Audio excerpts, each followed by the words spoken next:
hadhihi al-ayah.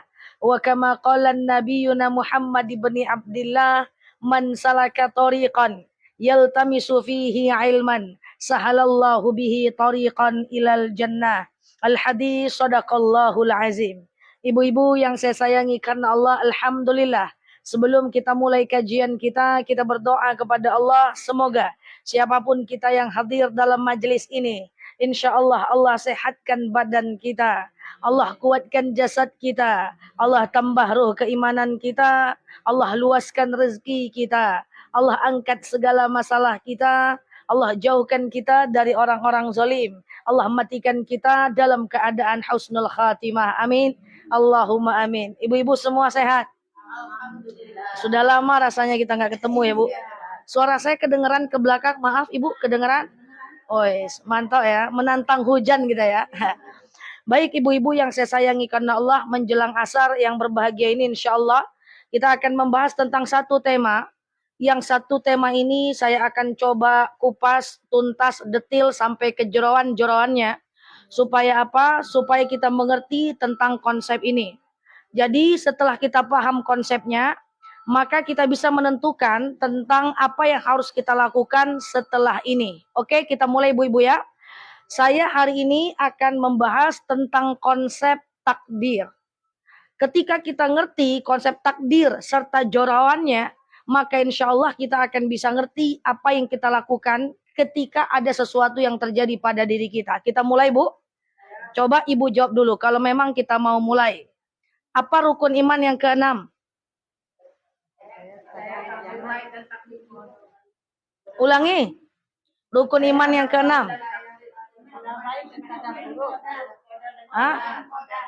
Percaya kepada percaya kepada. Banyak orang mengatakan bahwa rukun iman yang ke-6 adalah percaya kepada takdir baik, takdir buruk. Itu tak betul. Karena dalam agama kita tidak ada namanya takdir buruk. Mungkinkah Allah memberikan yang buruk untuk hambanya? Buruk itu menurut kita saja. Bahwa apakah menurut kita itu adalah buruk menurut kita, itu adalah buruk menurut Allah? Enggak, belum tentu. Bisa jadi yang buruk menurut kita itulah yang terbaik dari Allah. Jadi kita luruskan dulu nih. Bahwa rukun iman yang ke-6 bukan percaya kepada takdir baik dan takdir buruk. Tapi rukun iman yang ke-6 adalah percaya kepada qada dan qadar. Artinya kita nggak mungkin Allah kasih yang buruk. Sifat mustahil bagi Allah adalah mustahil bagi Allah adalah zalim kepada hambanya. Sampai sini harus sepakat dulu kita. Paham sampai sini? Nah, ibu-ibu yang saya sayangi karena Allah, takdir nggak ada yang buruk, semua takdir itu baik. Hanya saja takdir itu terbagi dua. Nah, ini nih, ada sikap kita kepada dua takdir itu. Jadi jangan nanti yang tak bisa diubah, ibu ubah-ubah. Yang bisa diubah, ibu nggak mau berubah. Jadi tahu dulu konsepnya, baru kita ambil sikapnya. Oke? Kita fokus dulu, lupakan jemuran dulu, lupakan hutang dulu, biarlah hujan itu berlalu. Yang pertama, ada yang namanya takdir mubram. Apa namanya? Ya, mubram bukan nama tetangga kita ya. Nah, takdir mubram. Takdir mubram nggak sekedar konsep. Takdir mubram, ini saya akan bahas kejorawannya. Takdir mubram adalah takdir yang given by Allah, datang dari Allah, tidak bisa diubah, jangan sekali-kali merubahnya. Ketika kita merubahnya, maka kita berdosa besar. Loh, apa maksudnya Ustazah? Saya ulangi. Takdir mubram adalah takdir yang datang dari Allah, tidak bisa kita negosiasi, sikap kita jangan berusaha merubahnya. Kalau kita merubahnya, kita berdosa besar. Takdir mubram tidak untuk diubah. Takdir mubram hanya untuk attachment saja. Hanya untuk diterima dengan ikhlas saja. Sampai sini paham? Contoh, ibu lahir dari keluarga Jawa. Itu takdir mubram. Nggak bisa ibu protes. Aku kok dilahirkan di Jawa sih, nggak di Amerika aja. Nggak bisa. Contoh, ibu perempuan. Nggak bisa protes. Aku laki-laki aja lah. Kok aku perempuan ya enak lagi jadi laki-laki. Aman dunia. Nggak baper-baper dia misalnya. Ibu lahir keriting rambut, lurus rambut, itu takdir mubram. Jangan ibu ubah-ubah. Ibu lahir mata hitam, mata merah, mata coklat, itu takdir mubram. Jangan diubah-ubah. Ibu lahir dalam keadaan kulit putih, kulit hitam, jangan diubah secara permanen. Siapa yang merubah takdir mubram secara permanen, maka dia berarti tidak menerima takdir Allah. Ini kita akan sampai keturunannya ini. Bicaranya takdir doang, contohnya agak menyakitkan sedikit. Contoh misalnya, ibu-ibu yang saya sayangi karena Allah, banyak orang-orang yang misalnya lahir dalam keadaan misalnya rambutnya keriting gitu ya, betul ya. Kemudian dia ingin merubahnya dengan cara meluruskannya secara permanen, itu tidak bisa. Kalaupun bisa, dia kan kembali ustazah nanti jadi keriting lagi. Misalnya dia luruskan, lama-kelamaan akan keriting lagi. Pertanyaannya, kembali nggak seperti semula keritingnya? Kalau nggak kembali seperti semula si keriting ini, maka berarti dia syubhat, nggak jelas halal haramnya.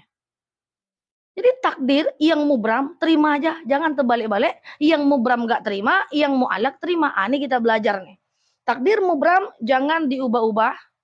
Misalnya lahir perempuan, jangan diubah-ubah jadi laki-laki atau dengan cara operasi atau dengan cara yang lain. Takdir mubram untuk diterima. Oke, sampai sini clear? Orang pengen takdir mubram, takdir given by Allah. Ya, hidung sudah macam ini, dimancungkan, dipesekkan, dipipihkan, dipetakkan, macam itu tidak bisa. Takdir hidung macam ini, terima aja lah. Itu mubram. Orang banyak salah, yang mubram dia ubah-ubah. Itu given by Allah, jangan ubah. Itu dari Allah. Yang mau diubah ada nanti nomor 2. Sebelum kita pulang saya sampaikan. Contoh misalnya orang udah giginya udah macam ibu giginya. Ada juga yang nanya, ustazah apa hukum pakai gigi kelinci? Saya bilang jangan pakai gigi kelinci, kasihan kelincinya. Rupanya gigi itu dikikirnya atau dipotongnya apa ya? Gitulah.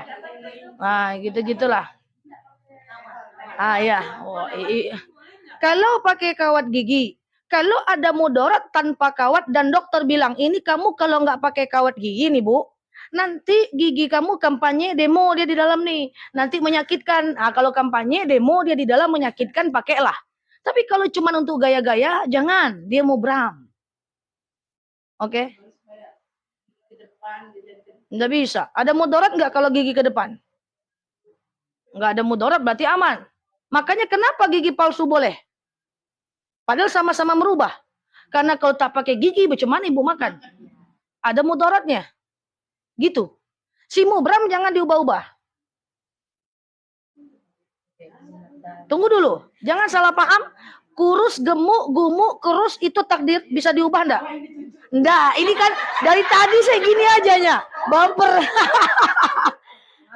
Payah saya pulang aja lah. Ya Allah. Ya. Itu. Baper. Saya balik aja lah. Oke. Dari gemuk, kurus. Halo. Oke, mulai ya. Oke, gemuk, kurus itu takdir, itu Allah kasih atau kita pilih? Maka dari menggemukkan dengan mengkuruskan boleh diubah. Karena gemuk kurus itu bukan kehendak Allah, kehendak kita. Itu tak termasuk si mubram. Ini si mubram dulu nih. Kita tetangga kita nih si mubram, kita pahami dulu nih. Si mubram itu ada si mubram, biar gampang lah. Pokoknya yang datang dari Allah tanpa andil kita. Dia takdir aja. Gemuk kurus tuh nggak takdir, itu pilihan. Sulam alis, sulam bibir, sulam dompet. Sulam dompet salah. Saya kebanyakan. Tunggu. Ya, satu-satu dulu Besti. Satu-satu dulu. Apa tadi sulam menyulam?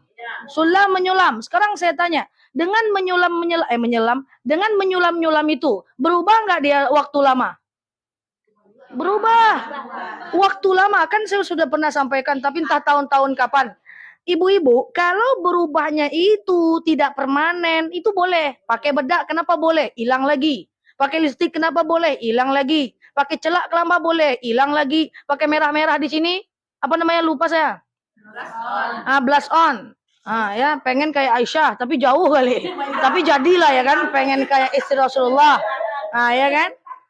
Blush on itu kan dia hilang lagi. Kalau hilang lagi itu aksesoris, nggak apa-apa. Maka kutek saya bilang nggak apa-apa. Tapi dihapus waktu wudhu. Supaya wudhunya tetap bisa masuk. Kalau dia bisa dihapus, bisa tanggal pasang, itu nggak apa-apa. Tapi kalau udah sulam menyulam status hukumnya, itu udah permanen dia, Bu. Udah susah dia kembali seperti semula. Kalaupun bisa waktunya lama, itu si mubram. Tak boleh. Jadi kalau ada yang menyulam-nyulam, jangan sulam-sulam juga lagi. Yang lain aja lah sulam. Jadi alis jangan lagi. Oh udah terlanjur ustazah. Yang lalu biarlah berlalu, ke depan kita perbaiki. Pokoknya yang mubram jangan diubah-ubah. Dia given dari Allah, jangan terbalik-balik hidup nih. Sibuk merubah yang mubram. Nanti ada takdir yang bisa diubah, nggak diubah. Terbalik-balik. Mak ngeri ilmu ibu lah. Setrika wajah ada, setrika wajah ada. Payah pula sih menjawabnya. Setrika wajah itu cemana itu maksudnya? Oh, kalau perawatan, kalau skincare itu enggak apa-apa ya. Ya skincare itu enggak apa-apa. Tapi kalau tanam, Hello. Bulu mata, the mean is extension. Kenapa saya tahu extension? Karena saya salut dengan extension itu ya. Orang bentuk apapun dia, kalau pakai extension kayak Barbie dia. Ya, tapi extension itu dia dalam waktu yang lama. Dan kalau nanti dia tanggal, dia akan merontokkan bulu yang asli. Maka itu syubhat. Tidak jelas kehalalan dan keharamannya. Jangan pakai lagi. Kalau extension itu boleh pakai, saya orang nomor 1 pakai. Karena cantik betul kita dibuatnya. Ya kan, tapi karena tak boleh makanya saya tak pakai. Kalau extension itu boleh saya duluan. Saya malah sondeng extension, tapi enggak boleh ya. Udahlah, kalau si mubram tuh terima sajalah. Dia bolehlah pakai skincare, boleh itu boleh. Kalau perawatan silakan aja. Tapi kalau yang macam-macam tuh jangan, karena dia mubram. Oke. Bulu mata palsu boleh? Ya boleh lah, kan bisa cabut tanggal. Cuman si bulu mata palsu waktu wudhu harus dibuka. Karena nanti tidak masuk itu ke dalam bagian wudhunya. Harus dibuka dia. Jadi maksud saya, ada namanya takdir mubram. Takdir mubram adalah yang tidak bisa kita ubah. Yang given by Allah. Saya lahir orang Minang, orang tua saya. Tak bisa saya ubah, saya mau jadi orang Korea aja, tidak bisa. Kulit hitam, kulit putih, mata biru, mata coklat. Ya, gigi kampanye, gigi berbaris, alis macam demo. Itu adalah takdir mubram. Tidak bisa ibu request sama Allah, maka terimalah dia. Kalau sekedar pakai celak-celak, bisa? Bisa, kan bisa dihapus lagi. Kalau kutek bisa. Pokoknya aksesoris itu boleh. Yang penting tidak dari bahan najis. Ya, yang penting harus mau bekerja keras untuk, kalau seandainya kita mau pakai kutek nanti pas wudhu ya hapuslah. Ya kenapa pakai bedak boleh bisa dihapus. Ya, kalau dia waterproof hapus. Kalau mau wudhu jangan sampai tidak masuk air wudhu. Ya, jadi nggak bisa laki-laki pengen jadi perempuan yang hidung pesek pengen dipipihkan, pipi pengen dimancungkan, itu nggak bisa. Oke? Kok gitu nengoknya protes? Nggak sih protes dong. Kutek itu. Kalau inai boleh. Inai kenapa boleh? Karena inai itu dia masuk ke dalam kuku. Lagi haid boleh pakai kutek. Tidak haid pun tidak apa-apa. Cuman waktu wudhu dibuka. Tapi kan payah mubazir kita. Orang meninggal pakai kutek harus hapus. Nggak bisa. Alis berantakan dirapikan nggak bisa. Tapi pakai pensil alis boleh. Kalau inai nggak apa-apa, inai malah sunnah. Iya, inai celak sunnah. Cuman inai itu kan dia masuk ke dalam, nggak apa-apa. Inai celak sunnah nggak apa-apa. Nah, rambut dicat.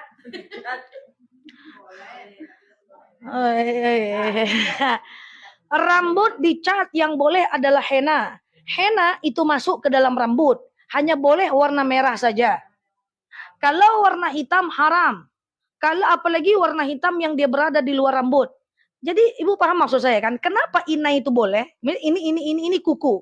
Inai itu dia masuk ke dalam kuku, maka dia jadi boleh. Kutek berada di atas kuku, maka dia nggak boleh. Pengen juga pakai kutek, pakailah. Pas wudhu nanti hapus, baru ibu bisa wudhu. Supaya ini kukunya kena air wudhu. Sama dengan ini kuku, sama dengan rambut. Pura-puranya ini adalah rambut.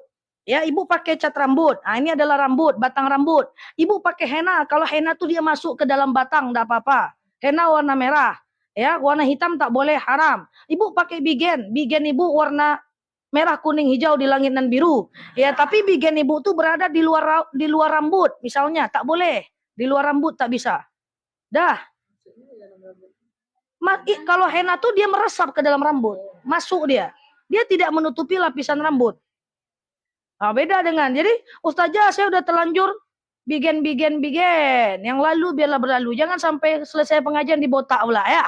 Yang lalu biar berlalu. Oke? Nah, jadi pokoknya yang dia bisa berubah secepat kilat itu boleh karena dia cuma aksesoris seperti bulu mata palsu.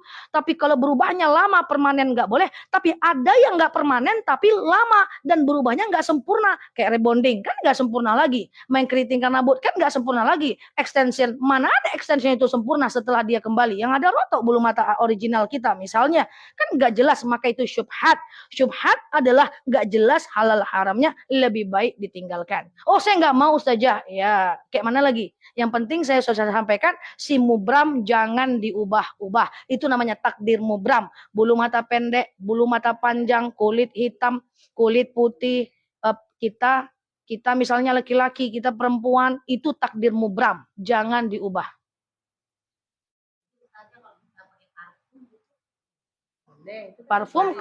Parfum kan bagian dari aksesoris. Pakai non alkohol. Ya. Memutihkan kulit pakai perawatan nggak apa-apa. Lah itu adalah kesehatan nanti yang bisa diubah.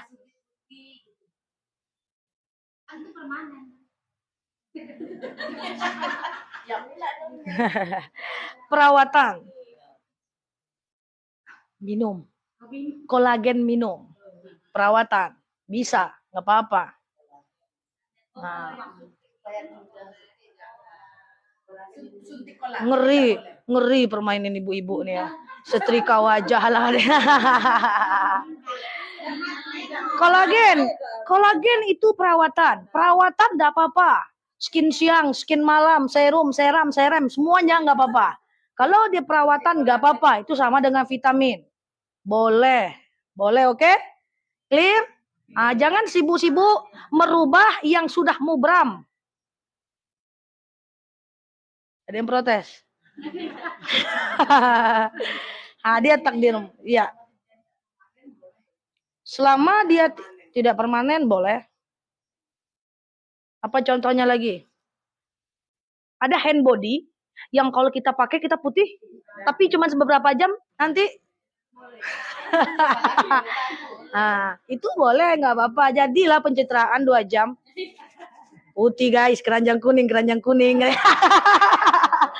Putih ya. Jadilah untuk pesta ya kan. Nah, itu oke lah ya. Oke. Paham? Nah. Kayak operasi plastik itu kan enggak boleh kecuali untuk kesehatan, kecelakaan dia. Hilang hidungnya sehingga enggak bisa dia bernafas. Harus dipakai daging pahanya untuk membentuk batang hidungnya. Nah, itu tentu untuk kesehatan. Kecelakaan dia, kena bibirnya, sumbing dia, harus dioperasi plastik biar bibirnya terbentuk lagi sehingga normal lah dia makan. Itu boleh. Nah, tapi jangan tunggulah kecelakaan dulu pengen operasi ya. Nauzubillah. Oke? Dah, itu namanya takdir apa tadi? Takdir mubram. Takdir mubram tidak bisa diubah, jangan ubah-ubah. Ya. Nah, yang kedua, kalau mau merubah, bergeraklah jadi begini. Takdir mu'allaq boleh kita ubah. Dan Allah mengizinkan orang-orang untuk merubah takdirnya sendiri. Contoh, sebelum kita lanjut tadi ada yang nanya apa tadi diet sedot lemak, nanti saya bahas. Tapi sebelumnya saya jelaskan dulu yang rezeki deh. Ini penting ini. Kata orang, rezeki itu adalah takdir dari Allah. Sampai sini betul? Betul. Tapi takdir rezeki itu ada 4. Pertama, takdir yang langsung dari Allah. Itu given by Allah. Itu nggak bisa diubah. Yang kedua, jangan lupa bahwa ada rezeki yang bisa diubah dengan usaha. Makanya ada dalil, innallaha la yughayyiru ma biqaumin hatta yughayyiru ma bi anfusihim. Ya, Allah tidak akan merubah nasib kecuali kita merubahnya. Jadi rezeki itu banyak. Ada yang bisa kita ubah, ada yang Allah langsung kasih, ada yang kita tambah. Pertama, rezeki datang dari Allah, kita punya, dapat kita. Kedua, kita pengen juga rezeki yang kedua dong, dengan usaha. Itu bisa kita ubah, dapat lagi rezeki yang kedua. Ketiga, kita pengen dong bonus tambahan rezeki. Dengan apa? Dengan bersyukur, dapat tambahan rezeki. La in syakartum la azidannakum. Ketika kita ketika kita bersyukur, Allah tambahkan nikmat. Ada lagi rezeki yang keempat yang bisa, yaitu dengan sedekah. Nah, jadi rezeki termasuk takdir mu'allak. Ubahlah, kerjalah. Jangan yang kerja ndak mau, sibuk dengan operasi plastik. Nah, kan diubah-ubahnya itu. Yang disuruh rubah dia tak rubah, yang tak rubah dia rubah. Contoh, yang tadi gemuk kurus. Gemuk tuh takdir nggak? Janganlah lihat ke ibu nih, slow lah. Nggak saya ya, Bu. Oh, udah dari sononya gemuk. Saya dulu, berat badan saya sampai 79 kilo. Sampai saya berpikir, ini bukan saya gemuk, tapi tulang saya yang besar. Ternyata setelah saya diet, kecil aja tulang saya. Artinya apa? Saya mau sampaikan gini, kurus atau gemuk itu pilihan. Jadi, yang kurus, bisa dia pengen gemuk? Kalau dia pengen gemuk, apakah berdosa dia? Tidak. Yang gemuk, tetap gemuk, pengen gemuk, boleh? Boleh. Yang gemuk pengen kurus boleh? Boleh. Jadi silahkan. Yang pengen kurus-kurus tapi tidak jadi-jadi boleh? Boleh. Slow. Boleh. Boleh. Santai aja. Aku mau diet. Aku mau diet. Aku mau diet. Tidak jadi-jadi. Boleh? Boleh. Slow. Oke. Sedot lemak misalnya. Apakah itu boleh? Karena gendutnya bukan takdir, gendutnya pilihan dia, maka dia ingin merubah menjadi lebih kurus, boleh, tidak masalah itu. Atau dengan alasan kesehatan, gitu misalnya. Oke? Gitu. Apalagi yang bisa diubah? Takdir pertama rezeki, kemudian kesehatan. Ya, kesehatan. Misalnya gini. Maka, oke. Tuh, kesehatan ibu sakit atau tidak, itu pilihan kita atau kehendak Allah?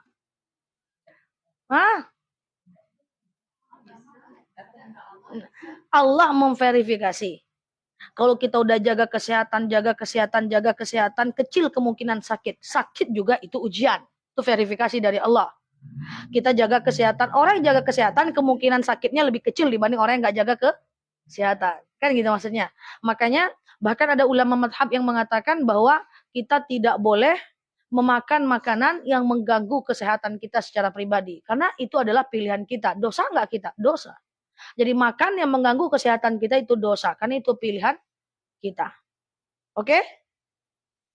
Nah, tadi katanya jodoh. Jodoh, takdir, mu'allak atau si mubram? Bisa jodoh? Kalau ada orang bilang tenanglah, jodoh tuh udah adanya. Slow lah.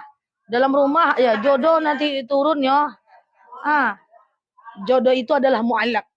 Kita kejar, kita cari, Allah memverifikasi. Verifikasi Allah, bisa Allah setuju, bisa Allah tak setuju. Nah, kayak gitu. Ya, jadi itu adalah takdir yang Allah sudah verifikasi. Itu jodoh. Tapi jodoh harus didoakan, diusahakan, dan dicari. Kan begitu. Apalagi? Itu dia mu'allak. Yang mu'allak berusahalah, bekerjalah, berjuanglah menjemput takdir. Karena, nah sekarang pertanyaan, ada lanjut? Ada yang bertanya? Nah, yang boleh diubah adalah kesehatan kita, misalnya jodoh, misalnya pekerjaan, misalnya rezeki, misalnya sikap kepribadian kita. Itu mu'allak atau mubram? Kepribadian kita. Kita tuh orangnya suka baperan, suka tersinggung. Kan itu udah takdir Allah. Aku nih orangnya memang kayak gitu. Cemana lagi woi? Aku memang baper. Cemana lagi woi? Inilah aku apa adanya aja.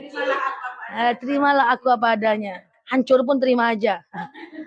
Perasaan, mental, saya orangnya baperan, tidak, saya orangnya kuat, itu pilihan, itu bukan takdir dari Allah. Jadi itu mu'alak. Jadi kalau kita punya mental yang sedikit-sedikit tersinggung, sedikit-sedikit baper, disinggung orang nggak bisa tidur 3 hari 3 malam, bukan karena takdir Allah, tapi karena pilihan kita.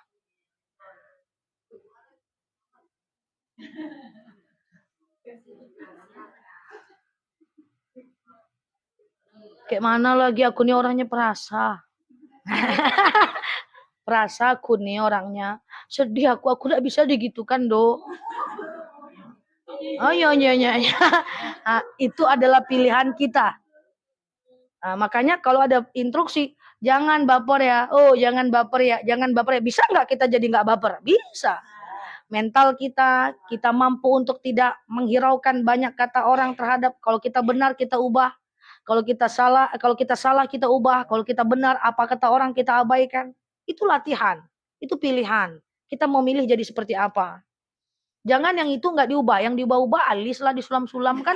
Aduh, nggak clear lah manusia nih ya. Kadang-kadang ya hidupnya baper, penuh kegalauan, cepat tersinggung, sikit-sikit sedih, sikit-sikit marah. Itu akulah apa adanya. Giliran alis, ndak aku apa adanya dong kayak diubah ya. Nah, kan ndak tepat sasaran gitu loh. Itu maksudnya. Nah, jadi yang diubah tuh usahakanlah dulu takdir mu'alak tuh yang diubah dulu. Ya, kalau kita tadi baperan, ya udah kita berusaha untuk lebih kuat. Kalau kita tadi suka marah-marah, kita berusaha untuk sabar. Jangan yang itu diabaikan. Inilah aku apa adanya. Pas giginya kampanye dipasang-pasangnya biar inilah aku apa adanya. Enggak dong. Kita tuh kan innallahal jamil yuhibbul jamal. Pakailah dalil entah dari mana-mana. Allah yang itu indah mencintai yang indah. Ya, enggak ada sumbernya dipakai juga. Paham maksud saya? Jadi sibukkan diri merubah takdir yang sifatnya mu'allaq.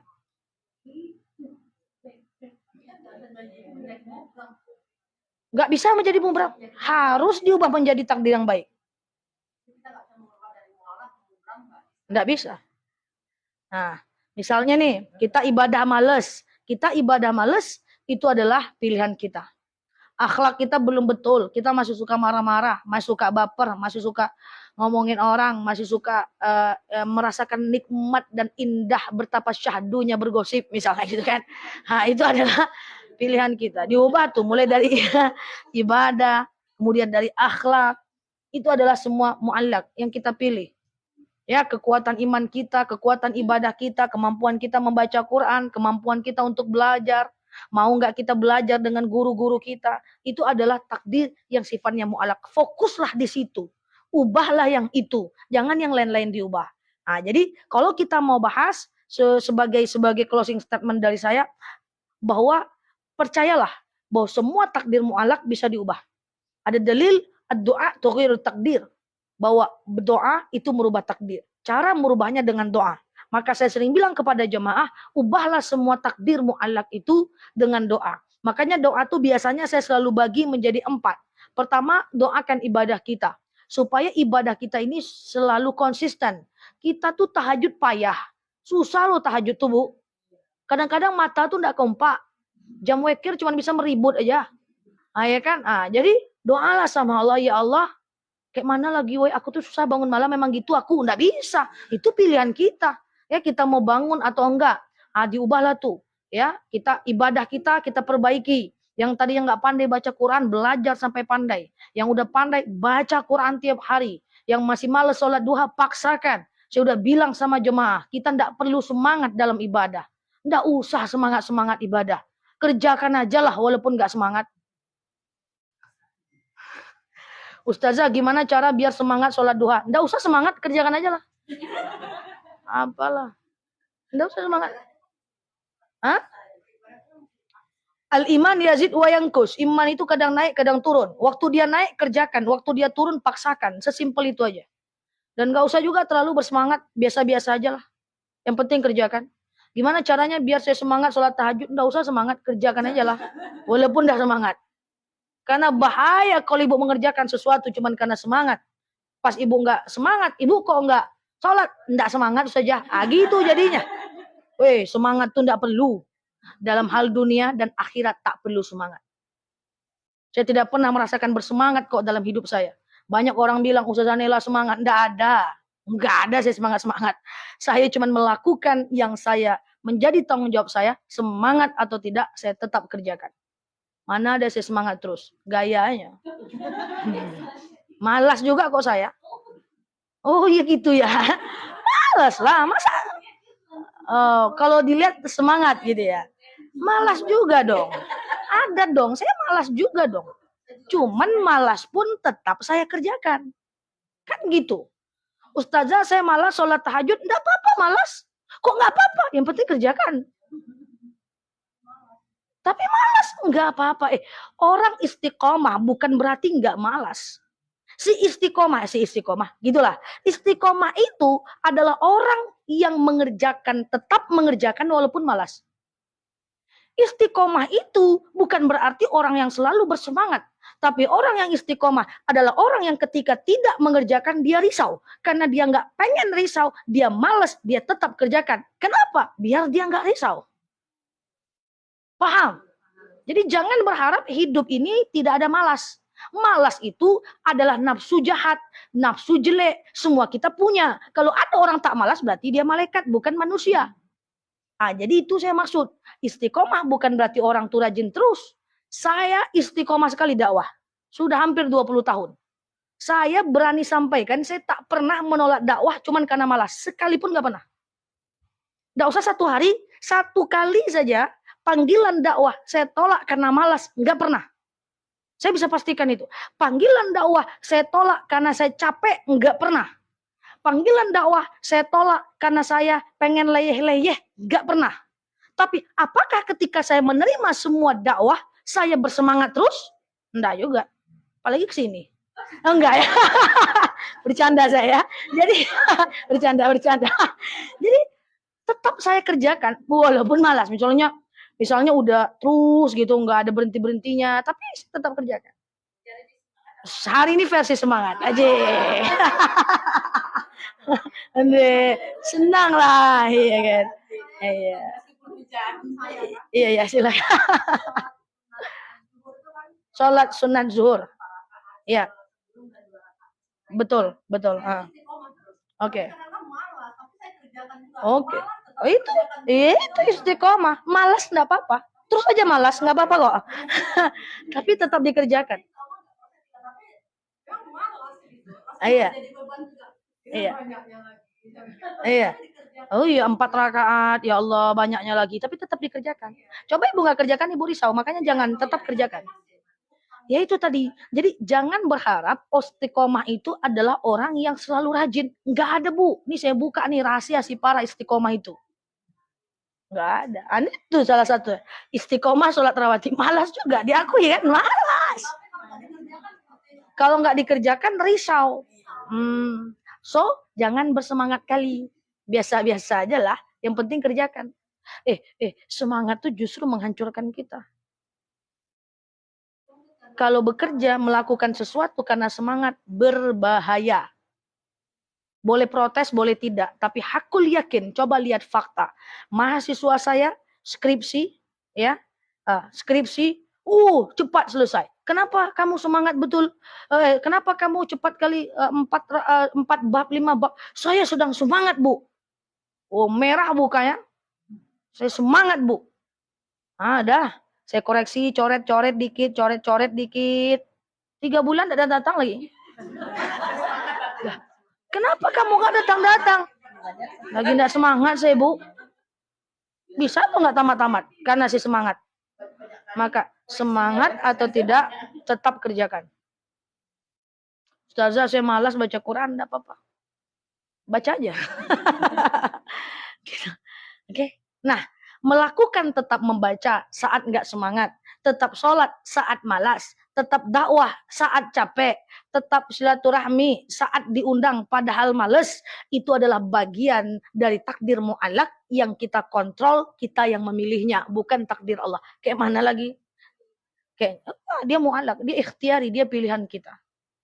Maka ibadah itu kita niatkan, kita pilih. Kedua, akhlak kita pilih. Bu mau jadi orang kayak mana? Dipilih, makanya belajar. Kita sama-sama nih. Yang kalau tadi kita pemarah, jujur pemarah, tahan. Aku pengen jadi orang baik lah, setidaknya seminggu nih lah. Nggak mau marah-marah lagi. Ya, maka menahan marah itu pilihan. Maka saya sering bilang kepada jemaah, tahanlah marah. Sampai kapan saja? Sampai kita tak tahu cara marah. Dia kok protes. Ya ada kok orang-orang yang nggak pernah marah. Aku nggak bisa marah tuh kayak mana ya tadi. Karena dia udah lupa caranya. Nggak punya konsep dia. Nggak ada bonek marah di kepalanya. Mantap nggak tuh? Kok nggak ada yang percaya sih sama saya? Dia kalaupun dia marah, dia tak bisa mengungkapkannya. Karena dia tak terbiasa. Nah, jadi kalau kita marah, tahan, marah, melepaskan atau menahan itu pilihan kita. Aku ini memang pemarah, nggak bisa. Oke? Nggak bisa. Itu kan pilihan kita. Oke? Yang ketiga adalah rezeki. Itu adalah pilihan kita. Yang pertama tadi ibadah, kemudian akhlak, kemudian rezeki, kemudian yang keempat bagaimana hubungan kita dengan orang lain, itu pilihan kita. Mau jadi orang yang dicintai banyak orang, yang dihargai banyak orang, atau menjadi orang-orang yang tidak disenangi banyak orang karena terlalu banyak kejahatan, itu pilihan kita. Memilih menghargai orang atau memilih pengen dilihat baik oleh orang, itu pilihan. Tapi percayalah bahwa memang dalam dalil siapa yang meninggi dia akan direndahkan oleh alam semesta. Siapa yang merendah, dialah yang akan ditinggikan. Jadilah orang yang biasa-biasa aja lah. Ketika kita bersikap biasa-biasa aja, maka alam semesta akan meninggikan kita. Ketika kita selalu meninggi, maka semesta akan merendahkan kita. Tidak ada di dunia ini orang yang suka dengan orang yang sombong.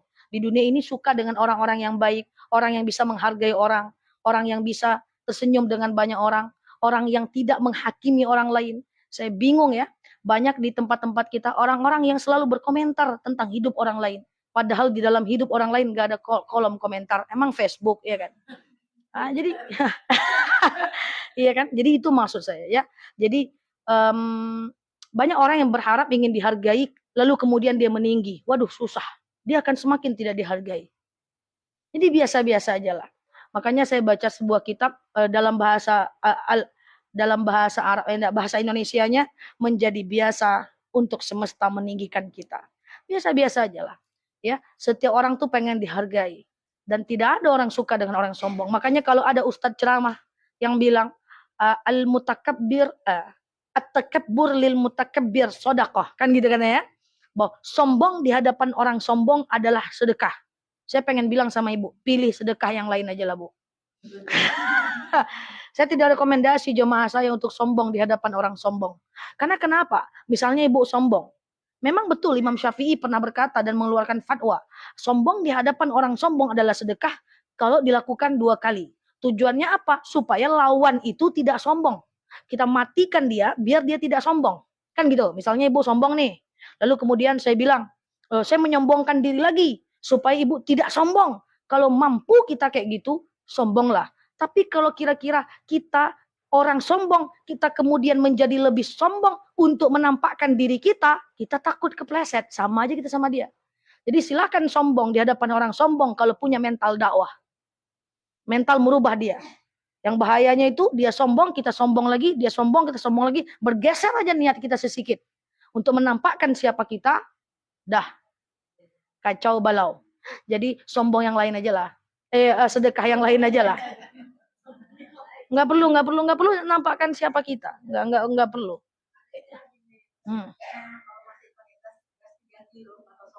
Oh, kalau gitu ya. Apa tuh maksudnya gas 3 kilo? Oh. Oh, iya. Oke. Iya, benar. Iya, jadi itu ya. Jadi sedekah yang lain aja lah. Ya, sedangkan saya saja masih belum berani lagi menyombongkan diri di hadapan orang sombong. Saya tak berani. Saya banyak menemui di bandara, di airport, muka saya ini kan muka-muka. Oh, enggak. Masuk Pak Iko. Saya sering lagi nunggu di airport atau nunggu di mana gitu ya. Saya duduk ya dengan ibu-ibu gitu ya. Dan ini ngobrol, semoga ada hikmah ya. Sebagai penutup ya, duduk gitu. Mau kemana Bu? Kata dia, mau kemana Dek? Saya bilang, saya mau ke Jogja misalnya, atau saya mau kemana. Oh, iya. Kuliah dulu. Kan dia nanya dulu. Iya Bu, kata saya. Kan gitu ya. Apa kata dia? Dek, kalau kuliah tuh dek, sampai S2 dek. Kayak ibu nih ah. Ibu nih S2 dek. Makanya ibu jadi dosen. Kata dia kan. Oh iya iya Bu. Nggak bisa sekarang S1 nggak pakai dek. Harus S2 dek. Ibu alhamdulillah sekarang jadi dosen dek. Di Jogja dek. Ibu MPD dek. Master dek. Oh iya iya Bu. Enggak lah saya bilang. Akhirnya iya Bu. Udah saya gitu aja. Nggak ada tuh nafsu untuk ngomong. Bu, saya dokter Bu. Enggak. Demi Allah. Wallahi tak pernah saya lakukan. Saya iya aja. Yang penting kita tidak melakukan kebohongan. Iya Bu. Udah. Toh apa yang dia bilang benar kok. Ah, ya. Jadi nggak usah merasa kita itu bisa membuat orang, kita merasa bangga memulai orang lain malu. Itu saya tahan. Karena kalau saya bilang nanti dia malu. Terus saya merasa menang. Nggak ada gunanya. Oke? Bisa Ibu kayak gitu ya? Nanti kalau ada orang bilang, saya punya kulkas 6 pintu. Ibu bilang, saya punya 10, tapi bohong. Ya gitu maksudnya. Jadi nggak ada manfaat. Hanya menghabiskan energi, menghabiskan pikiran. Nggak ada manfaat. Nggak juga ada nilai dakwah. Nggak juga menghasilkan rezeki. Hanya melukai hati orang, membuat orang malu. Nggak usah. Nggak baik. Akhlak terbaik harus kita jaga. Karena dalam agama Islam, akhlak nomor 1, ilmu nomor 2. Orang berilmu tapi tak tahu, orang yang berilmu tetapi tidak berakhlak, ya Allah, nauzubillah. Tapi berapa banyak orang yang punya akhlak tapi dia nggak ilmu, dia nggak sekolah, dia nggak sampai profesor, dia cuma tamat SD dihargai orang. Karena orang suka dengan orang punya akhlak. Nah, akhlak itu pilihan kita. Oke? Cocok?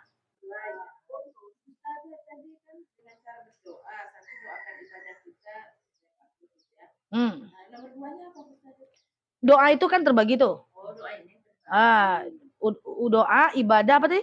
Doa, ibadah, akhlak, rezeki, dan hubungan kita dengan orang. Coba, menjadi akhlak baik itu perlu didoakan, perlu diubah, perlu dimu'allakkan, perlu dipilih jadi akhlak yang seperti apa. Hubungan dengan manusia. Hablum minan nas. Itu kalau nggak diusahakan kacau. Ibadah nggak diusahakan kacau kita. Akhlak kalau nggak dibenerin, wow, hamburadur kita. Rezeki kalau nggak dicari, wow, susah hidup kita. Jadi harus dikejar itu, takdir mu'alak itu. Jangan yang dikejar-kejar itu gigi-gigi kelinci, itu yang diubah. Jangan ngurubah gigi, tapi ngurubah rezeki, ngurubah akhlak, ngurubah ibadah. Gigi yang diubah.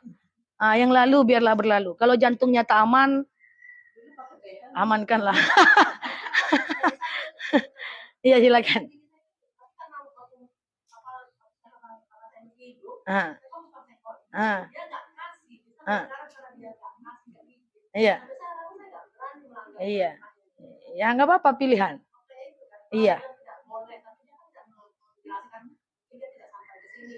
Betul. Tidak boleh. Iya, kecuali ada alasan dari dokter. Kalau ibu tidak pakai kawat gigi, nanti gigi ibu akan miring, apa macam-macam. Itu mesti pakai. Iya, gitu. Tapi itu mualak tuh, itu mualak kan, terbang nanti gelasnya. Ibu pakai dulu. Saya mau juga lah. Ya, saya bercanda ya. Saya bercanda. Nah, ibu-ibu yang saya ngeri bu dulu ya, slebeu. Jadi ibu-ibu yang saya sayangi karena Allah, itu yang saya maksud. Tapi yang lalu biar berlalu ya. Yang lalu biar berlalu, ke depan kita perbaiki lebih baik insyaAllah. Sibukkan diri untuk merubah takdir yang mu'alak. Kunci diri untuk tetap terima sajalah takdir yang sifatnya mubram. Jangan terbalik-balik ya. Nah, nanti ibu mau merubah apa, ibu bilang, ini mubram atau mu'alak ya. Jangan terbalik-balik. Kalau mubram, jangan ubah. Baik, wallahu a'lam bishawab. Demikian dari saya, sudah mau asar ya Bu ya. Saya pun mau kajian lagi. Setelah ini saya pamit mau ke masjid selanjutnya ya. Wallahu a'lam bishawab. Mohon maaf lahir dan batin. Ala hazihi niyah al-Fatihah.